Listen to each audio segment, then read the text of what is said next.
السلام عليكم ورحمة الله وبركاته. الحمد لله نحمده ونستعينه ونستغفره ونؤمن به ونتوكل عليه ونعوذ بالله من شرور أنفسنا ومن سيئات أعمالنا. من يهده الله فلا مضل له ومن يضلل فلا تجد له وليا مرشدا.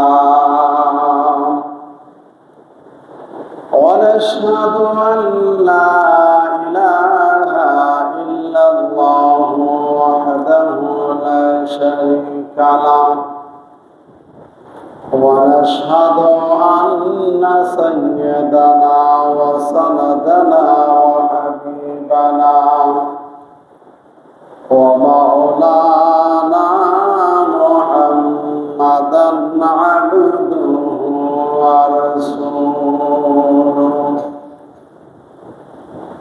أما بعد فأعوذ بالله من الشيطان الرجيم. بسم الله الرحمن الرحيم. إن الله لا يغفر أن يشرك به ويغفر ما دون ذلك لمن يشاء. صدق الله المولانا العظيم. وقال تعالى: ومن يشرك بالله فقد فاز فوزا عظيما. صدقت يا رب العالمين. اللهم صل على محمد وعلى آل محمد كما صليت على إبراهيم وعلى آل إبراهيم إنك حميد مجيد. اللهم بارك على محمد وعلى آل محمد كما باركت على إبراهيم وعلى آل إبراهيم إنك حميد مجيد. بلغ العلا بكماله كشف الدجى بجماله. حسنت جميع خصاله. صلوا عليه. حسن يوسف دم عيسى يذهب بيضاداري. آچه هما بخورا تو تنها داري. بلغ العلا بكماله كشف الدجى بجماله. حسنت جميع خصاله. صلوا عليه. আলহামদুলিল্লাহ, মহান মালিকের দরবারে শুকর গুজার আদায় করেছি। যিনি আমাদেরকে অত্যন্ত ভালোবেসে মায়া করে দয়া করে ইহসান করে জুমার নামাজ আদায় করার লক্ষ্যে আল্লাহ তাআলা ঘরে আসার বসার তৌফিক দান করেছেন, সেজন্য অন্তঃস্থল থেকে পড়েনি আলহামদুলিল্লাহ। আমি আপনাদের সামনে সূরা নিসা থেকে একটি আয়াত কারিমা তেলাওয়াত করেছি। আল্লাহ পাক রব্বুল আলামিন তৌফিক দান করলেন, সে আয়াতের উপর কিঞ্চিত আলোচনা করার চেষ্টা করব। ওমা তৌফিক ইল্লা বিল্লাহ, সকলে বলো আমিন। আল্লাহর নবী বিশ্বনবী রাহমাতুল লিল আলামিন দুনিয়াতে যে সময় আগমন করেছে 570 খ্রিস্টাব্দে, যে সময় মক্কাতে আগমন করেছেন, মক্কার পরিবেশ, মক্কার পরিস্থিতি, মানুষের যে অবস্থা এমন ছিল যে তখন মানুষগুলো আল্লাহকে ভুলে যায়, আল্লাহ যে একজন এই কথা ভুলে গেছে। কেন ভুলে গেছে? যে ঈসা আলাইহিস সালাতু ওয়াস সালাম থেকে নিয়ে আমার নবী পর্যন্ত 500 বছর, কত বছর? 500 বছর কোন নবী এবং রাসূল আগমন করেন নাই। নবী এবং রাসূল না থাকার কারণে মানুষ আস্তে আস্তে আস্তে আস্তে আল্লাহকে ভুলে গেছে।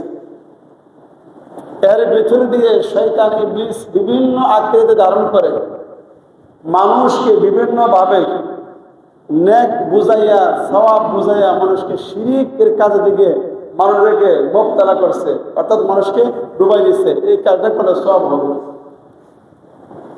তো মানুষ এরকম কাজ করতে করতে এক সময় বোঝা গেছে যে আল্লাহ একজন আছে, তবে আল্লাহ একজনের পক্ষে পুরা পৃথিবী চালানো সম্ভব না। নাউজুবিল্লাহ। আল্লাহর সাথে কিছু কিছু শরীক আছে যেগুলো আমাদেরকে সাহায্য সহযোগিতা করে আল্লাহ পর্যন্ত পৌঁছাইতে, আল্লাহ পর্যন্ত যেতে, আল্লাহর কাছে চাইতে সাহায্য সহযোগিতা করে। তখনই ওনারা মাটির দ্বারা, পাথর দ্বারা মূর্তি বানায়া বানায়া মূর্তির কাছে যায় বলতো, বিভিন্ন মূর্তির নাম তারা ধারণ করত। আসিফ, নাইলা, এরকম মূর্তির নাম দিয়া মূর্তির কাছে যায় বলতো যে আল্লাহর কাছে বলো আল্লাহ যেন আগামীকালকে বৃষ্টি দান করে। সরাসরি আল্লাহর কাছে না বললাম, কার মাধ্যমে? মূর্তির মাধ্যমে। তারা মনে করতেছে যে এই মূর্তির মাধ্যমে বললে আল্লাহ শুনবেন। কিভাবে শুনবেন? যে আমরা আমাদের জবান দ্বারা গুনাহ করেছি, আমরা আমাদের হাত দ্বারা গুনাহ করেছি, আমরা আমাদের চোখ দ্বারা গুনাহ করছি, অঙ্গ প্রত্যঙ্গ দ্বারা গুনাহ করছি। অতএব গুনাহ নিয়ে যদি আল্লাহর কাছে চাই, আল্লাহকে বলি, তাহলে আল্লাহ আমার ডাকের সাড়া নাও দিতে পারে, জবাব নাও দিতে পারে। এই জন্য যে মূর্তিগুলো আছে তাদের কোনো গুনাহ নাই, তাদের কোনো গুনাহ নাই। অতএব এই মূর্তির মাধ্যমেও যদি আল্লাহর কাছে চাই, আল্লাহ মূর্তির কথা শুনবেন, আমাদের উদ্দেশ্যগুলো করা হবে। নাউজুবিল্লাহ। বুঝতে পারছেন শয়তান কিভাবে পেঁচা গেছে? তুমি যে হাত দ্বারা চাইবা, এই হাত দ্বারা গুনাহ করছো। তুমি যে চোখ দ্বারা কান্না করবো, চোখ দ্বারা গুনাহ করছো। অতএব গুনাহ নিয়ে আল্লাহর কাছে চাইলে আল্লাহ শুনবে না। অতএব এমন জিনিস দ্বারা চাইতে হবে যারা গুনাহ করে নাই। এই যে পাথর আল্লাহরই সৃষ্টি। পাথর কার সৃষ্টি? আল্লাহরই সৃষ্টি। মাটিও আল্লাহরই সৃষ্টি। এই সৃষ্টির জীব দ্বারা আমরা যদি একটা কিছু বানাইয়া এদের মাধ্যমে বলি, তারা সুপারিশ করলে আল্লাহ আমাদের হাজতগুলো পুরা করবে। এরকম অবস্থা সৃষ্টি হয়ে গেছে। বর্তমানে কাবা শরীফ, এই কাবা শরীফের চতুর্দিক দিয়া 360টা মূর্তি বসাইছে। 360টা মূর্তি বসাইয়া প্রত্যেক মূর্তির ভিন্ন ভিন্ন নাম দিয়া, কোন মূর্তিটা কোন কাজ করে, কোন মূর্তির কাছে কে পাওয়া যাবে, সবগুলো মূর্তি বসায়া এবার মূর্তির সামনে যাইয়া আল্লাহকে ডাকে। সরাসরি কাবাঘরের সামনে যায় আল্লাহকে ডাকে না। কার মাধ্যমে? মূর্তির মাধ্যমে আল্লাহর কাছে চা। আমি আপনাদেরকে প্রশ্ন করি, আল্লাহ যদি আমার দোয়া কবুল করে আমাকে দেয়, মূর্তি লাগবে না, সরাসরি চাইতে হবে? হ্যাঁ, সরাসরি চাইলে তো আল্লাহ আমাকে দেবে। আবার কিসের মূর্তির প্রয়োজন আছে? প্রয়োজন নাই। আমার প্রয়োজন যে আল্লাহ আমাকে সৃষ্টি করেছে, যে আল্লাহ আমাকে দুনিয়াতে প্রেরণ করেছে, যে আল্লাহ আমাকে দুনিয়াতে মানুষ বানায় পাঠাইছে, ওই মানুষ যদি আমি সরাসরি আল্লাহর কাছে চাই, আল্লাহ খুশি হবেন, খুশি নিয়ে সরাসরি আমাকে দান করবেন।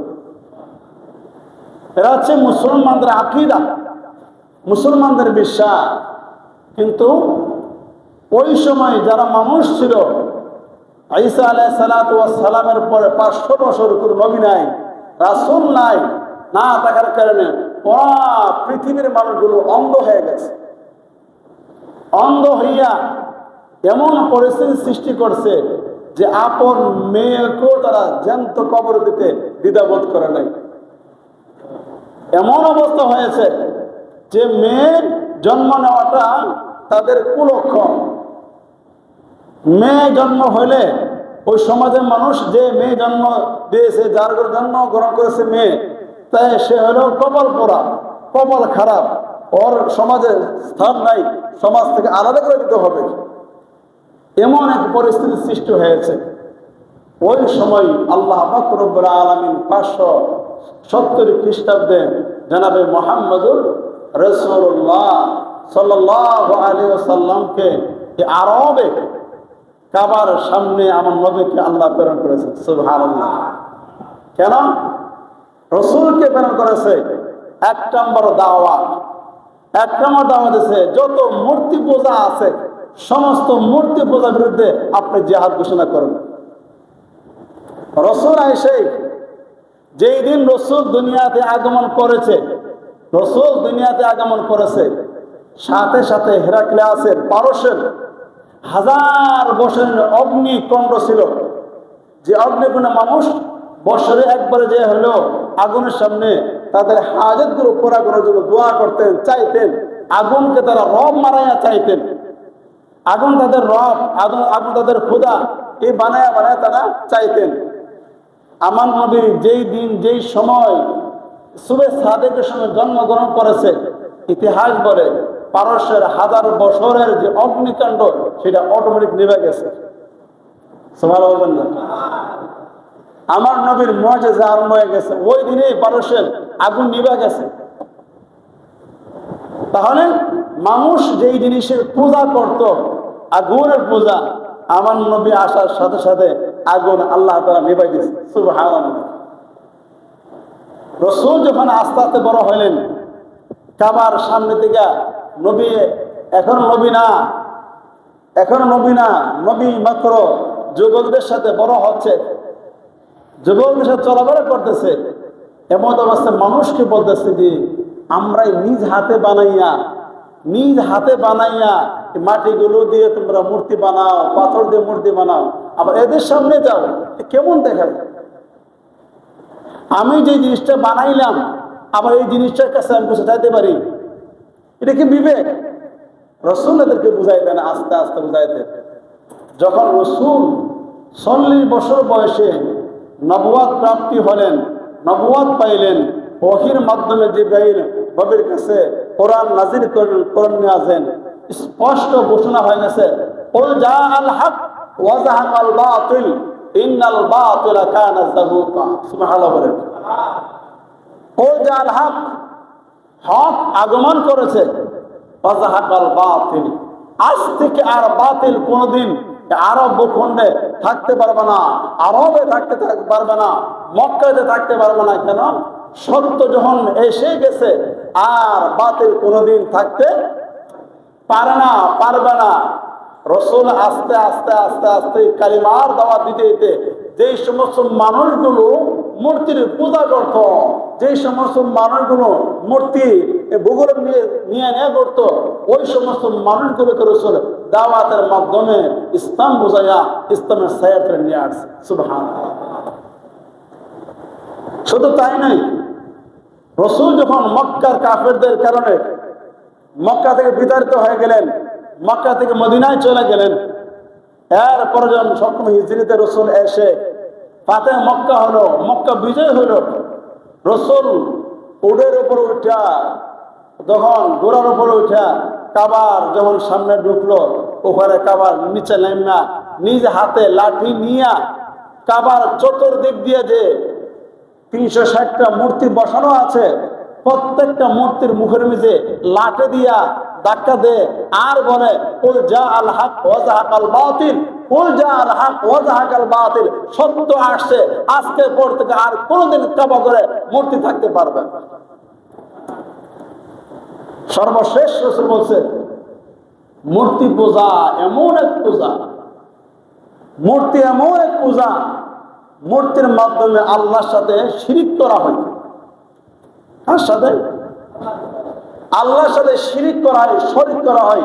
আরবিতে বলা হয় শিরিক, বাংলা হচ্ছে শরীক করা, যে আল্লাহর সাথে শরীক করা। এই জন্য আল্লাহ তাআলা বলছেন আমি সব কিছু সহ্য করি, বান্দা তুমি যত অন্যায় করো, অবিচার করো, গুনাহ করো, যা করো আমি আল্লাহ সব সহ্য করি, সব মাফ করে দেই, কিন্তু শিরিক গুনাহ আমি আল্লাহ মাফ করি না। কোন গুনাহ আল্লাহ মাফ করে না? শিরিক গুনাহ। উদাহরণস্বরূপ বলি, শিরিক আল্লাহ কত রাগ হয়। আপনি আপনার স্ত্রীর জন্য সকালে ঘর থেকে বের হয়ে গেলেন, সন্ধ্যায় আসলেন, তার যত প্রয়োজন আছে সমস্ত প্রয়োজন আপনি মিটাইতেছেন, সে যা চাচ্ছে সব আপনি দিতেছেন, খাওয়া থেকে আরম্ভ করে কাপড় চোপড় আরম্ভ করে থাকার জায়গা সব দিতেছেন। রাত্রে যখন আপনি তার সাথে একান্ত কথা বলেন, বসেন, তখন আপনার প্রশংসা না কইরা আপনার ভাইয়ের প্রশংসা করেন, আপনার প্রশংসা না কইরা আপনার চাচাতো ভাইয়ের প্রশংসা আপনার সামনে করে, তখন আপনার কেমন লাগবে? খুব ভালো লাগবে নাকি? হ্যাঁ, কিরকম খারাপ লাগবে? যদি মেজাজ ভালো না থাকে ওই রাত্রে বিদায়, ঠিক না বেটি? আর মেজাজ ভালো থাকলে কোনো মতে রাগটা দমন করে সকালবেলা বাবার বাড়িতে লোক ডাকে আইন না, আপনার মেয়ে আপনি নিয়ে যান। আমি এত কষ্ট করি, আমি এত কিছু দিই, আমার কোনো প্রশংসা না করে সে আরেকজনের প্রশংসা আমার সামনে করে, অতএব আপনার মেয়ের আপনি নিয়ে যান। বলবে কি বলবে না? আল্লাহ বলে ও দুনিয়ার মানুষ, আমি আল্লাহ খাওয়াই, আমি আল্লাহ পরিধান করাই, আমি আল্লাহ সব দেই তোমাকে, এরপরও আমি আল্লাহর সাথে কেন শরীক করো? আমি আল্লাহর সাথে কেন শিরিক করো? আমি আল্লাহ ওয়াদা দিলাম শিরিক যারা করবে, এরকম অন্যায় যারা করবে, শিরিক নামক অন্যায়, আমি আল্লাহ তাদেরকে দুনিয়াতেও মাফ করবো না, আখিরাতেও মাফ করবো। ইন্নাল্লাহা লা ইয়াগফিরু আন ইউশরাকা বিহি ওয়া ইয়াগফিরু মা দুনা যালিকা লিমান ইয়াশা। আল্লাহ বলছেন এরকম শিরিক গুনাহ আমি আল্লাহ কখনো মাফ করব না। শিরিক ছাড়া যত গুনাহ করেছো বান্দা, যত অন্যায় করেছো, পাহাড় পরিমাণ অন্যায় হয়ে গেছে, অন্যায় করে গেছো, এবার অন্যায়কারীকে আল্লাহ ডাকে। শিরিক ছাড়া যারা গুনাহগার, শিরিক করে নাই, অন্যায় করেছে, অবিচার করেছে, জুলুম করেছে, অনেক গুনাহ করেছে, আল্লাহ বলেন কি ইয়া ইবাদি আল্লাযীনা আসরাফু আলা আনফুসিহিম লা তাকনাতু মির রাহমাতিল্লাহ।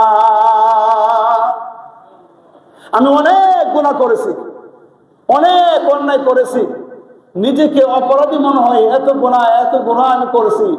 আল্লাহ আমাকে সুন্দরকে বলেছে এ আমার বান্দা, সুবহানাল্লাহ বলেন, ইয়া ইবাদি, হে আমার বান্দা আব্দুল্লাহ, হে আমার বান্দা আব্দুর রহমান, হে আমার বান্দা আব্দুর রাজ্জাক, হে আমার বান্দা, আমি তোমাকে এখনো আমি আল্লাহ আমার বান্দা হিসেবে ঘোষণা করতেছি।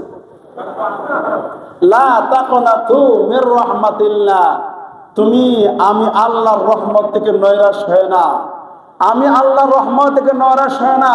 তুমি গুনাহ করেছো, অন্যায়, পিছনে তাকায় দেখো, আমি আল্লাহর রহমতের সাগর বিশাল, সুবহানাল্লাহ, আমি আল্লাহর রহমতের সাগর বিশাল। ইয়া ইবাদি, হে আমার বান্দা, নৈরাশ হয় না, আমি আল্লাহ তোমাকে মাফ করবো, আমি আল্লাহ মাফ করবো। শুধু তাই নয়, আমি আল্লাহ তোমার জিন্দগির গুনাহ তো মাফ করবই, আমি আল্লাহকে সবসময় সর্ব অবস্থায় গুনাহ মাফ করেনওয়ালা হিসেবে পাইবা। সুবহানাল্লাহ। যত গুনাহ হয়ে গেছে আমার, যত অন্যায় হয়ে গেছে, আল্লাহর ঘোষণা আমাকে মাফ করে দিবে। কোন গুনাহ মাফ করবে না? কথা বলে, কোন গুনাহ মাফ করবে না? শিরক গুনাহ আল্লাহ মাফ করবে না। শিরক ছাড়া যত গুনাহ আছে সব মাফ করে দিবে। আল্লাহু আকবার। আমার আল্লাহ কত দয়াবান, কত মেহেরবান, কত মেহেরবান। আল্লাহর ওয়াদা বলছে, আমি গুনাহ করতে করতে করতে করতে আল্লাহ বলতেন, ইয়া ইবাদি, ও আমার বান্দা নৈরাশ হয় না, ও আমার বান্দা নৈরাশ হয় না। শুধু মন খুললে বলো আল্লাহ আমি অপরাধ করেছি, মন খুললে বলো আল্লাহ আমি গুনাহগার।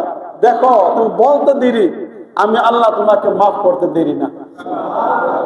হাদিস শরীফে আসছে, আমার রাসূল বলেছেন, বান্দা যখন তার গুনাহগুলো সামনে নিয়া, গুনাহগুলোর সামনে নিয়া আল্লাহর কাছে একান্ত হাত উঠে বলে, আল্লাহ আমি তো গুনাহগার। এক কথা বললে তার চোখ দিয়ে পানি পড়া আরম্ভ হয়েছে। চোখ থেকে পানিটা নাকের এই বরাবর আসার আগে আগে আল্লাহ আমার গুনাহগুলো মাফ করে দেয়। এত মহাব্বত আল্লাহ তাআলা করে।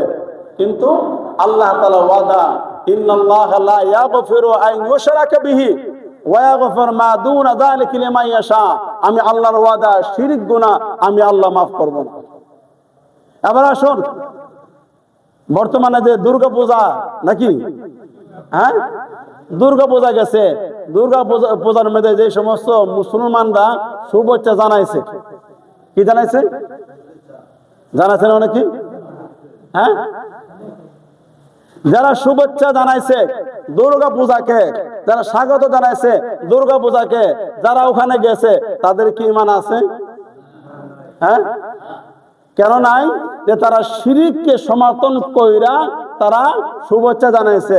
কোন মুসলমান কোন দুর্গা পূজাকে শুভেচ্ছা জানাতে পারে না, কোন মুসলমান দুর্গা পূজাতে সাহায্য করতে পারে না, কোন মুসলমান দুর্গা পূজা কোন পূজার মধ্যে যাইতেই পারে না। ঠিক না ঠিক? তাও সম্ভব না। যারা গেছে, তাহলে যেদিন গেছে ওই দিন আপনার ঈমান চলে গেছে। আপনি হয়তো সামনে নির্বাচন, দু একটা ভোট পাওয়ার আশা, হিন্দুরা আমাদেরকে ভোট দোক, এদের সাথে আমি আছি, আমি যা বলি তোমাদের সাথে আমি আছি, দু একটা ভোটের আশা আপনি ওখানে গেছেন, যাওয়ার পরে ঈমানটা বিক্রি করে দিয়ে আসছে। ঈমানের দাম কত? একটা ঈমানের দাম কত? লা তাকুমুস সাআহ হাত্তা ইউকাল ফিল আরদি আল্লাহ আল্লাহ। আল্লাহ রাসূল সাল্লাল্লাহু আলাইহি সাল্লাম বলেন, ও দুনিয়ার মানুষ, একজন আল্লাহ আল্লাহ বললে ওয়ালা দুনিয়াতে যতক্ষণ থাকবে, আল্লাহ পাক রব্বুল আলামিন আসমান এবং জমিন কিয়ামত ঘটাবেন না। কিয়ামত হবে না। আসমান আসমানের জায়গা থাকবে, জমিন জমিনের জায়গা থাকবে, পাহাড় পাহাড়ের জায়গা থাকবে। একজন ইমানদার ব্যক্তি থাকলে তার উসিলা আল্লাহ পাক রব্বুল আলামিন পুরো কায়নাত ঠিক রাখবে। সুবহানাল্লাহ। আর এত দামি একটা ঈমান, এত দামি একটা ঈমান, আপনি একটা বুড়ের আশায়, ভালোবাসা পাওয়ার আশায়, তাদের সম্মান পাওয়ার আশায় আপনি ওখানে যাইয়া ঈমানটা নষ্ট করে দিয়ে আসছেন। যারাই ওখানে গেছে, যে মুসলমান ওখানে গেছে, ওখানে যায় সমর্থন করছে, দেখতে গেছে, বুঝতে হবে তার ঈমান শেষ। কেন? আমার রাসূলের মিশন ছিল মূর্তি পূজার বিরুদ্ধে, নাকি?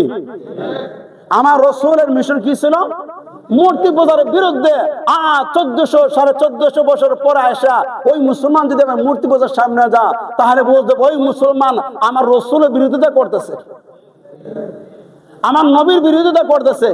নবীর বিরোধিতা কইরা আপনি এই সমাজে শান্তি প্রতিষ্ঠা করবেন, আশা করা যায়? আশা করা যায় না। অতএব এই পূজাতে যারা গেছে, যারা সমর্থন দিয়েছে, যারা স্বাগত জানাইছে, শুভেচ্ছা জানাইছে, প্রত্যেকটা মানুষের ঈমান হারা, ঈমান নাই, ঈমান নাই। হিন্দুরা তো কোনোদিন আমাদের মুসলমানদের ঈদগাহে আসে শুভেচ্ছা জানা না, জানা? আসে, আমাদের কোরবানিতে আসে। তারা যেহেতু আসে না, আমরা নির্লজ্জ বা মুসলমান, আমরা কেন তাদের ওখানে যাব? কেন যাব? আজকে চোখ খুলে দেখেন, ইন্ডিয়াতে ইন্ডিয়াতে যেখানে নামাজ পড়তেছে নামাজের পিছনে তারা মূর্তি বানাইয়া নামাজ যেন পড়ে পিছনে তারা মূর্তি বানাইয়া আনন্দ করতেছে, ঢোল তবকা বাজাইতেছে, মুসলমান যাতে নামাজ পড়তে না পারে বাধা দিতেছে। আর আপনি নির্লজ্জ মুসলমান হইয়া তাদের ওখানে যাইয়া মণ্ডপে যাইয়া আপনি আবার মিষ্টিও খান, ফুলও দেন, আবার নাচও করেন, আবার তামাশা করেন। আপনি কোন ধরনের মুসলমান? কিসের মুসলমান? এই জন্য মুহতারাম হাজিরিন, আমি আমার ইমানকে বাঁচাইতে হবে। যদি ইমান আপনি না বাঁচান, ইমান ঠিক না রাখেন, হাজার নামাজ পড়তে পারেন, মসজিদে আয়েশা মৃত্যুর সময় দেখবেন আপনার ইমান নাই। ইমান না থাকলে কি হবে ভাই? ইমান না থাকলে আল্লাহু আকবার, কবরে, হাশরে, মিজানে, ফুলসিরাতে আপনার মতন অসহায় আর কেউ নাই, আপনার মতন এত এতিম আর কেউ নাই, আপনার মতন নিঃস্ব আর কেউ নাই যে ব্যক্তির ইমান হারা হইয়া কবরে যাবে। এই জন্য আমি সাবধান, আমার রসুলের বিরুদ্ধে যদি না হয়ে যায়, রসুলের হুকুমের বাইরে যদি না হয়ে যায়, আমাকে চলতে হবে। আর একটা কথা স্পষ্ট করে বলি, ইহুদি এবং খ্রিস্টান, হিন্দু সম্প্রদায়, বুদ্ধিস্ট সম্প্রদায়, তারা যে সমস্ত কাপড় পরিধান করে, যে স্টাইলে কাপড় পরিধান করেন, এই স্টাইলে যদি কোনো মুসলমানের সন্তান কাপড় পরিধান করে, তাহলে বুঝতে হবে আপনি তাদেরকে সমর্থন করতেছেন, আপনার ইমানও চলে যাবে। এমন পোশাক আছে না নাই? হিন্দু দাদারা যে ধুতি পরে, ধুতির স্টাইলে একদিন পায়জামা বাড়িয়েছে না? ওই পায়জামা পরা কোন মুসলমান সন্তানের জন্য জায়েজ না। কোন মুসলমান সন্তানের জন্য ওই সমস্ত ধুতি মার্কা যে স্টাইল বাবুরা যে পরে, এই সমস্ত পোশাক পরা কিনা, সবাই বলেন জায়েজ না। এরপরও যদি আপনি আপনার সন্তানকে কিনা দেন, তাহলে আপনি গুনাহগার হইলেন, সন্তান ঈমান যাওয়ার জন্য আপনি সাহায্য করলেন। বুদ্ধিস্ট যারা আছে, তারা যে সমস্ত কালারের কাপড় পরে, বুদ্ধিস্ট, ওইদিকে যে বৌদ্ধ মন্দির, ওদের একটা কালার আছে না, ওই কালার কোনো মুসলমান পড়তে পারবে না। আমার নবী নিষেধ করেছেন যে তারা যে কালারের কাপড় পরিধান করবে, ওই সমস্ত কালার কোন মুসলমানদের জন্য জায়েজ না, মুসলমান পড়তে পারে না। তারা যে কাপড়গুলো পরা তাদের উৎসব করে, ওই কালারের কাপড় কোন মুসলমানদের পরা জায়েজ না। মুসলমানদের কালার গুলো পরবে, মুসলমানদের মতন কালার বানায় পরবে। হিন্দু এবং খ্রিস্টানদের কালার এবং তাদের ডিজাইন কোন মুসলমান সন্তান পড়তে পারবে না, সোজা হিসাব পারবে না। আমি আমার সন্তান কেন এদের কালার পরাবো, আমি কেন এদের ডিজাইনে পরাবো? এটা কিন্তু ইমান বুঝতে হবে। শুধু নামাজ পড়লেই আপনি জান্নাতে চলে যাবেন না। একজন হিন্দু আপনার সাথে ব্যবসা করে, চলাফেরা করে, ভালো কথা, কোনো বাধা নাই, আপনি সব করেন, বা তাদের উৎসবের দিন আপনি দাওয়াত খাইতে যাবেন বা গিফট নিয়ে যাবেন, বুঝতে হবে আপনার ইমান নষ্ট হয়ে যাবে, ইমান নষ্ট হয়ে যাবে। আপনার আমি চিন্তা করতেছি না, ভাবতেছি একসাথে ব্যবসা করে, একসাথে চলাফেরা করে গেলে সমস্যা কি? আরবের সমস্যা মানে কি? ইসলাম যেখানে বাধা দিয়েছে, আপনি কিভাবে যাবেন? এই মূর্তি পূজা যারা মূর্তি পূজা করে, পাথরের পূজা করে, তারাই সর্বপ্রথম বিশ্ব নবী আপনার আমার নবীকে আঘাত করেছে। জানেন ইতিহাস? সর্বপ্রথম আবু জেহেল, তার নেতৃত্বে আমার রসুল যখন কাবার সামনে মাথা নত করে সেজদা করতেছিলেন, আল্লাহকে ডাকতেছিলেন, আবু জেহেল তার চাঙ্গাবাঙ্গ নিয়া, তার লাঠিয়াল বাহিনী নিয়া আমার রসুলকে উটের বুড়ি আইনা নবীর মাথার উপরে লাগিয়ে দিয়েছে। তখন আমার নবী মাথা উঠাতে পারতেছিলেন না, মাথা পড়ে গেছে, উঠতে পারতেছিলেন না। এমন অবস্থায় ফাতেমার কাছে খবর গেছে, ফাতেমা তোর বাবাকে মেরে ফেলতেছে। ফাতেমা রাদিয়াল্লাহু তাআলা আনহা দৌড়ায় আসছে, এবং ফাতেমার সাথে দুইটা ছোট ছোট বাচ্চা, তারা এসে কষ্ট করে ওখান থেকে বুড়িটা মাথার উপর থেকে নামাইছে, আর ফাতেমা কাঁদতেছে। ফাতেমা বলছে, বাবা এই মক্কার মানুষগুলো তোমাকে কেন কষ্ট দেয়? বাবা তোমাকে কেন আঘাত করে, বারবার তোমাকে আঘাত করে?